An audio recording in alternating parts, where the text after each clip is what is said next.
అందుకేనా మమ్మల్ని ఇంత సస్పెన్స్ లో పెట్టావు? అయినా వీళ్ళ పెళ్లి రేపు కదరా ఫిక్స్ చేసింది, సడన్ గా ఈ ఏర్పాటు ఏంటి?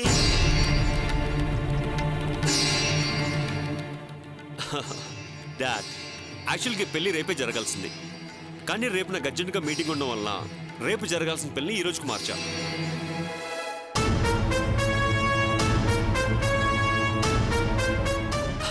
అంతేకాదు, ఈ పెళ్లి కావ్యకి సర్ప్రైజ్ ఉండాలని ఎవరికి మ్యాటర్ చెప్పకుండా సస్పెన్స్ మెయింటైన్ చేస్తూ ఇక్కడ తీసుకొచ్చా.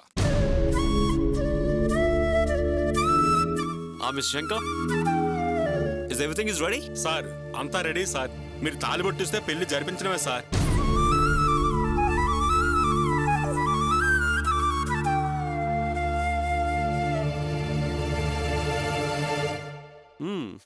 గుడ్. మల్లిక మెల్లో ముడివేయబడే తాళి కావ్య తీసిస్తేనే బాగుంటుంది.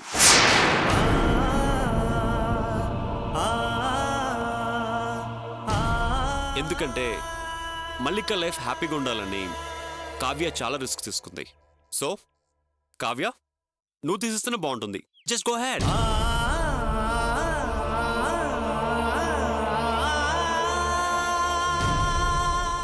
చాలా బాగా చెప్పావయ్యా.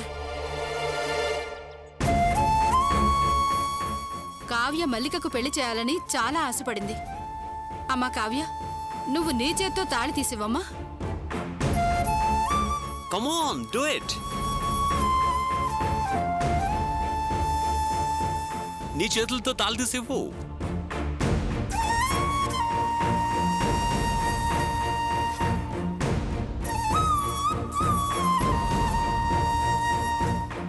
అయ్యా, అందరికి అక్షతలు ఇవ్వండి.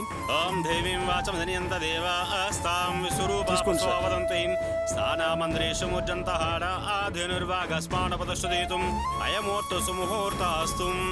సర్వమంగళమాంగళ్యే శివే సర్వార్ధసాధకే శరణ్యే త్రయంబకే దేవీ నారాయణి నమోస్తుతే.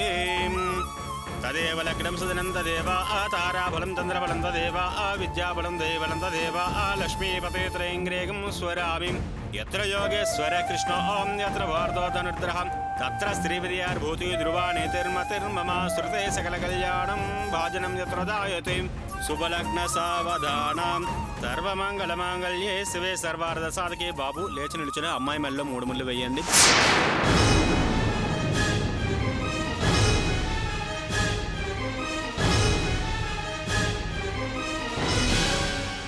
మాంగళ్యం తంతనానేన మమ జీవన హేతునా కంఠే బధ్నామి శుభహేత్వం జీవ శరదాం.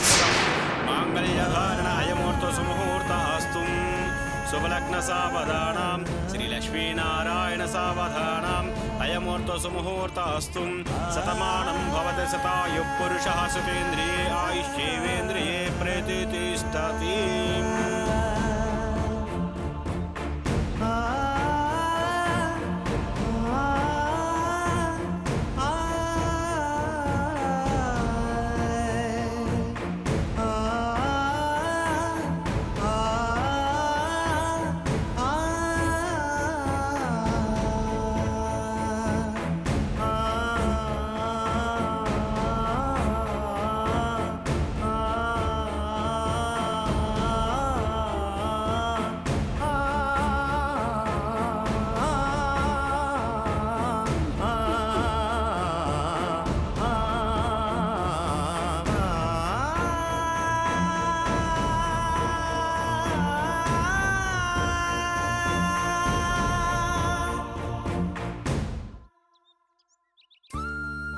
హే కావ్య, ఏంటి బాధపడుతున్నావా?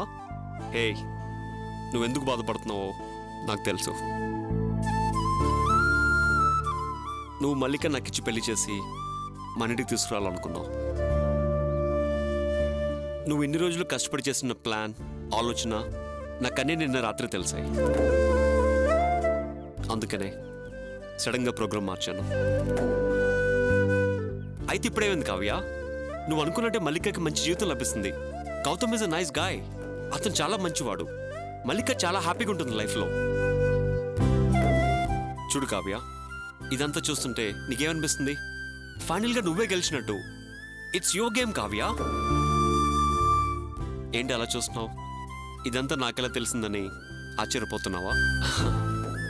నాకు అన్ని విషయాలు వివరంగా గౌతమ్ రాత్రి చెప్పాడు. నువ్వు గౌతమ్ రూమ్కి వెళ్ళి బాధపడి మల్లికని పెళ్లి చేసుకోవద్దని అతని కాళ్ళ మీద పడి బతిమలాడావు. అప్పుడు గౌతమ్ నీకేం చెప్పాలో తెలియక సరేనన్నాడు. కావ్య, అతను మన ఇద్దరి జీవితాల దృష్టిలో ఉంచుకుని నాకంతా వివరంగా చెప్పాడు. అందుకే నేను ఒక్కరోజు ముందే పెళ్లి ఏర్పాట్లు చేశాను.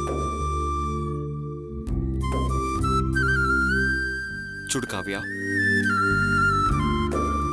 నేను సమర్థించాలనో వ్యతిరేకించాలనో ఈ పెళ్లి చేయలేదు. నా కోరిక ఒకటే, ఈ జన్మకి మాత్రం నువ్వే నా భార్య స్థానంలో ఉండాలి. వేరే ఒకరిని ఊహించుకోలేను, అంతే. పద పద కావ్య.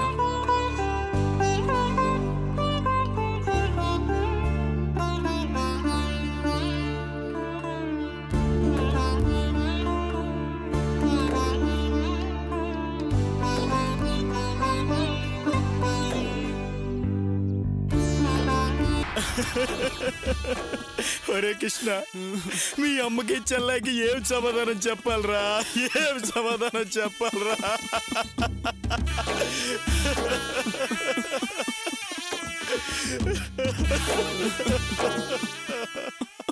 చెల్లెలు పెళ్లి బ్రహ్మాండంగా చెయ్యాలి, అమ్మని బాగా చూసుకోవాలనేవాడి కదరా. మమ్మల్ని ఇలా అనాథలు చేసి వెళ్ళిపోయావేరా కృష్ణ. కృష్ణ,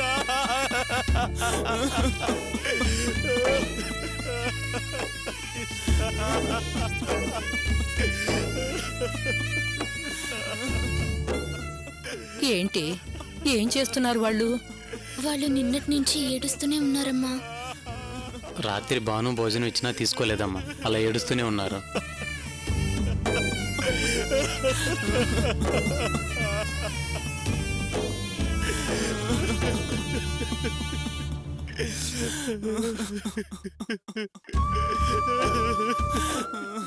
ఏంట్రా మీరలా ఏడుస్తూ కూర్చుంటే కృష్ణ తిరిగి వస్తాడా?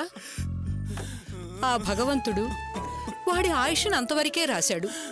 మనం ఏం చేయగలం చెప్పండి?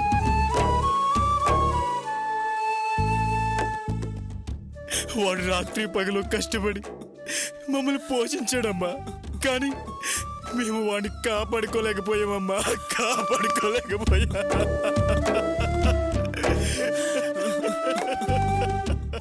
సరే, మనం ఏం చేయగలం? విధి వాడి జీవితంతో అలా ఆడుకుంది. మీరు ఏడవటం ఆపి ముందు హాస్పిటల్కి వెళ్ళి వాడి బాడీని తీసుకెళ్ళి వాళ్ళ ఊళ్ళో జరగవలసిన కార్యక్రమం చూడండిరా. వాడి బాడీని వాళ్ళ ఊరు తీసుకెళ్ళే ధైర్యం మాకు లేదమ్మా. వాళ్ళ అమ్మకి చెల్లికి మేమేమని సమాధానం చెప్పమమ్మా? ఏమని సమాధానం చెప్ప? ఒరేయ్, సమాధానం చెప్పలేమని కన్న తల్లికి కన్న కొడుకుని కడసారి చూసుకునే చూపు లేకుండా చేస్తారా? నా మాట విని వాడి బాడీని వాళ్ళ ఊరు తీసుకెళ్లే ఏర్పాటు చూడండిరా. సరే అమ్మా, అలాగే చేస్తాం. బయలుదేరండిరా. పదరా.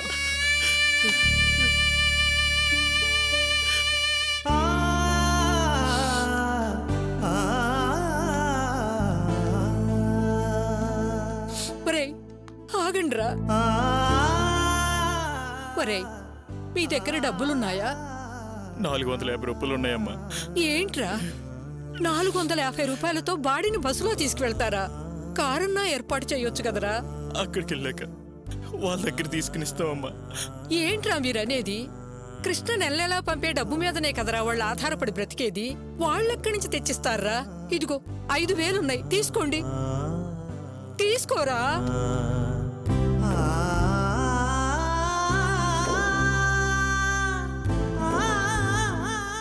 ఏంట్రా అలా చూస్తున్నారు?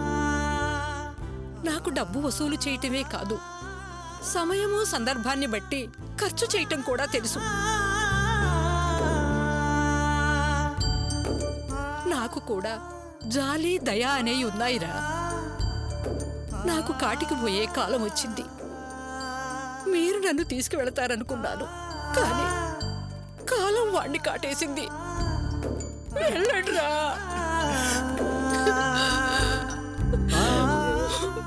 బాను, నేను కూడా వాళ్ళకి తోడుగా వెళ్ళొస్తాను. అలాగేనండి. అమ్మా ఊరుకో, అమ్మా ఊరుకో, వెళ్దాం పదా.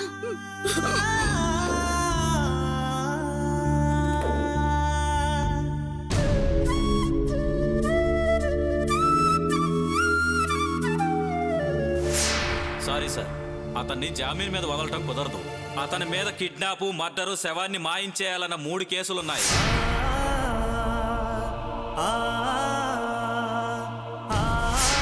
సార్, ఎఫ్ఐఆర్ ఫైల్ చేసి కోర్టులో సబ్మిట్ చేశాం. మీరేదైనా ఉంటే కోర్టులో చూసుకోండి.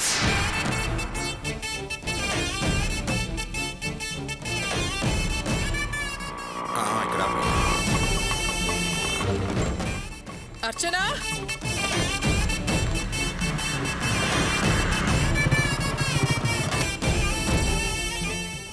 అమ్మ అర్చన, ఏంటమ్మా ఇదంతా? ఇంత జరిగినా కనీసం నువ్వు ఒక ఫోన్ అన్నా చేయలేదేంటి? అర్చన, అసలు గోపి హత్య కేసులో ఎలా చిక్కుకున్నాడు? గోపి నీతో ఏమైనా చెప్పాడా? అమ్మా అర్చన, ఏం జరిగిందమ్మా? నీకు విషయం తెలుసా? ఆ టాక్సీ డ్రైవర్ కూడా ఈ కాంపౌండ్ లోనే ఉంటాడట కదా. ఏంటమ్మా, ఏం జరిగిందమ్మా? ఏంటమ్మా మాట్లాడవేంటమ్మా? అల్లుడు గారు ఎంతో బుద్ధిమంతుడు, ఆయన్ని హంతకుడు అంటున్నారేంటమ్మా? చెప్పమ్మా అర్చన, అసలేం జరిగిందో చెప్పు. అర్చన, ఏం మాట్లాడకుండా అలా మౌనంగా ఉంటే ఎలాగా? అసలేం జరిగిందో చెప్పు.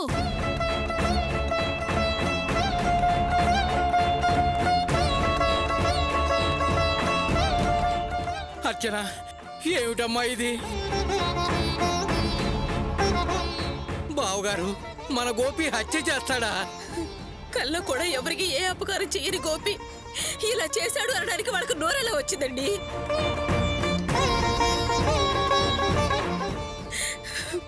నా కొడుకు ఎందుకు ఇన్ని కష్టాలు, ఇన్ని బాధలు? బావగారు, అసలు ఏం జరిగింది? అర్చన ఏమంటోందండి?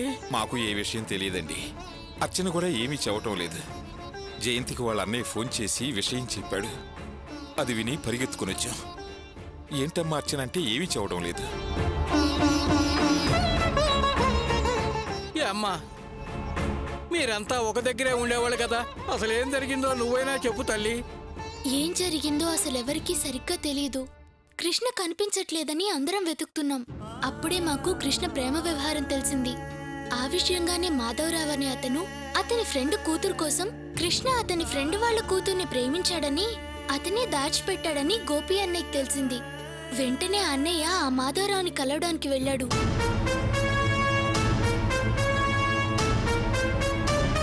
కానీ కృష్ణ శవం అన్నయ్య కార్ డిక్కీలోనే ఉందని పోలీసులు అన్నయ్యని అరెస్ట్ చేశారు.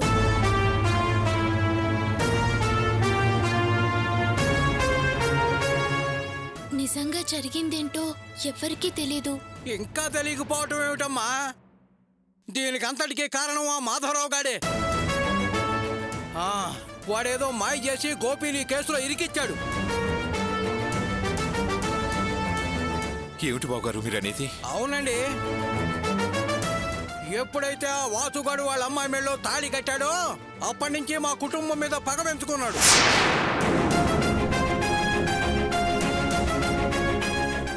వాసుకి గోపి అండగా ఉన్నాడని చెప్పి గోపి జీవితాన్ని నాశనం చేయడానికి నానా ప్రయత్నాలు చేస్తున్నాడు. వాడి వాలకం గోపి షెడ్ ఓపెనింగ్ అప్పుడే తెలిసింది. వాడి కళ్ళల్లో క్రూరత్వం, ద్వేషం, పగ కళ్ళ కట్టినట్టు కనబడ్డాయి. అప్పుడేదో పైకి గోపికి ధైర్యం చెప్పానే కానీ నాకు లోపల డౌట్ గానే ఉంది. ఇంత దుర్మార్గానికి ఉడిగడతాడా ఆ మాధవరావు? వదలను, వాడి అంతు చూస్తాను. అవును మామయ్య, వాడిని ఊరికి వదలకూడదు. వాడి అంతు చూద్దాం. పదండి. పదండి. ఆగరా, మీరు ఆవేశపడేదన్నా చేస్తే అల్లుడు బయటకు రావడానికి ఇబ్బంది కావచ్చు. బావగారు, ఇప్పుడు పగలు ప్రతీకారాలు ముఖ్యం కాదు. అల్లుడు గారిని ఎలాగైనా బయటికి తీసుకురావటం ముఖ్యం. ముందు ఆ పని చూద్దాం.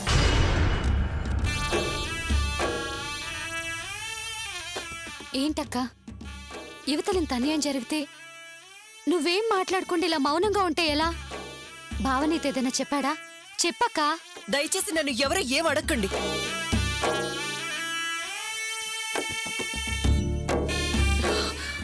ఎవరో ఏడవకండి ప్లీజ్. నేనే బాధపడి ఏడ్చి ఏడ్చి అలసిపోయాను. ఆయన జీప్ ఎక్కుతూ నాతో ఒక మాట అన్నారు. అర్చన, నేనే తప్పు చేయలేదు, నేను ఈ కేసు నుంచి బయటపడతాను అన్నారు. ధైర్యంగా ఉండమన్నారు. అందుకే నేనిలా ఉన్నాను. మీరందరూ ఏడ్చి నన్ను ఏడిపించకండి.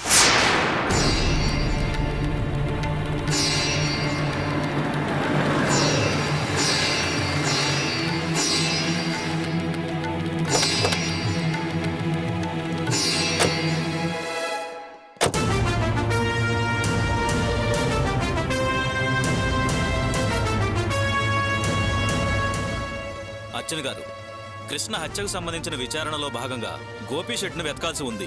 ఒకసారి మీరు మాతో పాటు షెడ్డుకు వచ్చి ఎంక్వైరీకి సహకరించండి. ఇన్స్పెక్టర్ గారు, అసలు మా అల్లుడు గారి హత్య చేయలేదని మేము అంటుంటే మీరేమిటండి షెడ్డుకు పోయి అతను పరువు తీస్తామంటారు? చూడండి సార్, ఇది మా డ్యూటీ. మేము మా డ్యూటీ చేయడానికి కోఆపరేట్ చేయండి. లేకపోతే మేము మరో రకంగా వెతకాల్సి ఉంటుంది. మీ మీద యాక్షన్ తీసుకోవాల్సి ఉంటుంది. ఏమ్మా, నువ్వేమంటావు? పదండి సార్. మా వారు నిరపరాధి. ఆయన ఏ హత్య చేయలేదు. నేను మీ విచారణకి సహకరిస్తాను. పదండి. భాను, బాబుని చూసుకో. అలాగే అక్క. అర్చన, ఎక్కడమ్మా?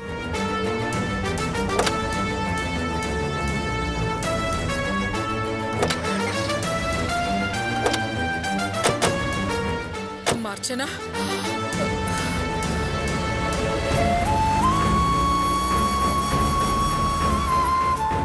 ఏంటంటే ఇది? చీమ చిట్టుక్కుమన్నా ఉలిక్కి పడే అర్చన దీనికింత ధైర్యం ఎలా వచ్చిందండి? అలా వెళ్ళిపోతుందేంటి? వరలక్ష్మి, నువ్వేం భయపడకు. అదంతా అల్లుడు గారి మీద దానికున్న నమ్మకం. అదొక్కటే వెళ్ళింది. మనం కూడా వెళదాం పదండి. ప్రియా, నువ్వు ఇక్కడే ఉండి బాబుని చూసుకోమ్మా. సరే నాన్న. జయంతి, నువ్వు ఇంటికి వెళ్ళు. సరే మావయ్య. వినోద్, నువ్వు వెళ్ళి ఆటో తీసుకురా పోరా. అలాగే నాన్న.